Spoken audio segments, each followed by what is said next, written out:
Voilà, j'ai grandi dans un foyer chrétien et je savais qu'il y avait une Dieu vivant. Je savais que l'évangile était la vérité, mais je disais que j'étais trop jeune pour me convertir. Alors les années sont passées et je me suis mariée et mon mari n'était pas dans les choses de Dieu, au contraire. Il faisait des choses pas la gloire de Dieu. Et moi je lui parlais à lui. Et lui il disait que j'étais folle, que ça servait à rien parce que Dieu ne pardonnait pas. Il disait qu'on était des gens à guigne. Et j'ai vu que le temps a passé et je suis tombée enceinte et j'ai perdu un bébé. Il y a eu de la tristesse dans mon cœur. Et je savais qu'il n'y avait que Dieu pour faire quelque chose. Ni mon mari, ni ma famille pouvaient me comprendre. Alors moi, un jour j'ai prié.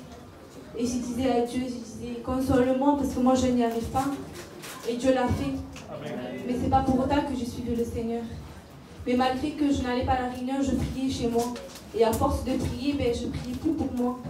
Mais je priais pour mon mari, pour mon foyer. Et ça, pendant 2 ans, je suis restée comme ça. Et puis j'ai vu mon frère se convertir. Et à travers lui, j'ai vu qu'il était heureux.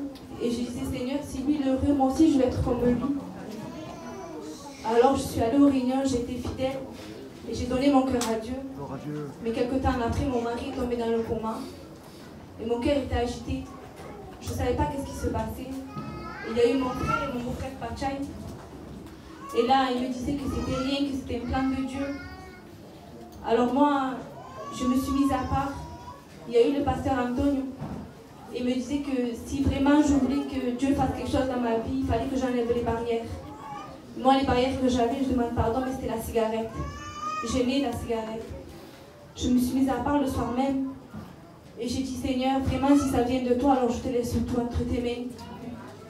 Dieu m'a enlevé la cigarette jusqu'aujourd'hui. Dieu m'a mis la paix. Il m'a mis une assurance que je n'avais pas, malgré mon entourage, malgré les docteurs. Les docteurs, ils disaient que j'avais plus espoir, parce que mon mari était plus vers la mort que vers la vie. Moi, je n'en avais pas peur, parce que je savais qu'il y avait Jésus. On l'a transporté à Marseille.